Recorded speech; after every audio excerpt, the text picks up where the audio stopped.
안녕하세요, 멋진 아재입니다. 요즘 진짜 어렵잖아요. 경기 침체다, 경제 위기다 이런 말이 무색할 만큼 현장은 죽을 맛입니다. 하루하루가 어렵다, 힘들다 말이 입에 뱉을 정도입니다. 그런데 경기 침체를 두고 이게 누구 책임이냐 논란이 불거지고 있습니다. 강신욱 통계청장이 경기 정점이 작년 2분기였다 이 말 때문입니다. 듣기에 따라서는요, 작년 2분기면 문재인 정부가 출범할 당시입니다. 그때가 정점이었다? 그러면 그 이후로 계속 떨어진다는 의미잖아요.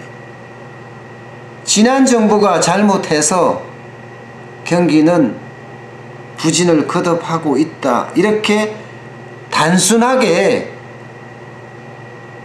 생각할 수도 있는 문제입니다. 문재인 정부의 책임이 아니라는 거죠.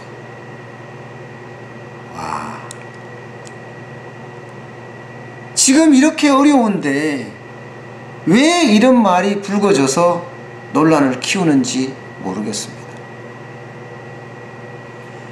세계적인 신용평가 기관인 무디스도요, 한국의 반기업 정서 또 정책이 불확실성을 키웠다 이렇게 경고를 했습니다. 그 반기업 정서와 반기업 정책이라는 것은요, 최저임금, 근로시간 단축, 법인세 인상, 이 부분들을 말하는 겁니다. 물론 전세계적인 무역전쟁이나 미국의 급속한 금리 인상도 한국의 대외적으로 불확실성을 키웠지만 대내에서는 최저임금이 너무 급격하게 인상을 했다, 근로시간을 너무 성급하게 단축을 시켰다, 법인세를 너무 많이 올렸다, 이 세 가지를 들고 있습니다. 그래서 무디스는요, 올해 대한민국의 경제 성장률을 2.5%로 낮췄습니다. 내년은 더 낮췄어요. 2.9%에서 2.3%로 큰 폭으로 하향 조정을 했습니다. 더 어려워진다는 이야기죠. 현장으로 한번 가볼까요? 현장은요, 이미 여러분도 알다시피 조선, 철강, 자동차 할 것 없이 다 어렵습니다. 제조업 자체가 위기입니다. 전국 각지에 흩어져 있는 산업단지 공단의 가동률이 뚝 떨어졌습니다.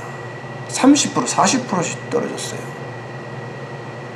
그 말은 제조업이 어려워지고 있다는 그 뜻입니다. 자동차만 보더라도요, 어닝 쇼크가 팍팍 치고 있습니다. 실적 충격이 그만큼 심각하게 온다는 거예요. 영업이익이 2,800억 정도 돼서 되겠습니까? 자동차인데. 그러다 보니까 3차 협력업체부터 무너지기 시작하더니 2차, 이제는 1차 협력업체까지 무너지고 있는 실정입니다. 중소기업으로 가볼까요? 여기는요, 위기의 끝에 서 있습니다. 일감은 당연하고요, 과연 앞으로 버틸 수 있을까, 이 걱정을 하고 있다니까요. 자영업자 소상공인이요, 죽을 맛입니다. 올해만 하더라도 100만 명이 폐업을 한다고 하잖아요. 그만큼 현장은 어렵고 힘듭니다. 실제 통계 지표로도 나와 있습니다. 현재 경기를 진단할 수 있는 동행지수 순환 변동치라는 게 있습니다. 이게 6개월 이상 떨어지면 경기 침체로 보고 있거든요. 지난 4월부터 6개월간 떨어졌습니다. 지난 4월부터 말입니다. 그렇다면 소득주도의 성장 정책, 이 소득주도의 성장 정책이 분명히 경기에 영향을 준 겁니다. 더 악화시켰잖아요. 그런데도 왜 이런 논란이 만들어지는지 모르겠습니다. 지금 우리는 경기 침체가 누구한테 책임이 있느냐? 이게 중요한 게 아닙니다. 지금 우리에게 절실히 필요한 것은요, 경기에 활력을 집어넣어서 경기가 회복되는 겁니다.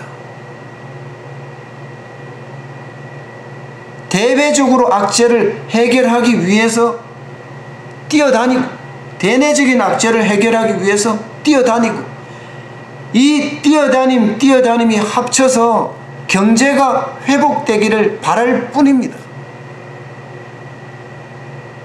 어느 누가 있어 경기 침체가 누구한테 책임 있다, 이게 뭐가 중요합니까? 누가 보더라도 뻔한 이야기를 말로 바꾼다? 책임을 전가한다? 이것은요, 그야말로 눈 가리고 아웅입니다. 지금 가게든 기업이든 이구동성으로 경제가 어렵다고 아우성치고 있습니다. 이 이야기를 귀담아 들어야 됩니다. 현 상태의 진단을 두고서도 경제 위기가 아니라는 말은 하지 마세요.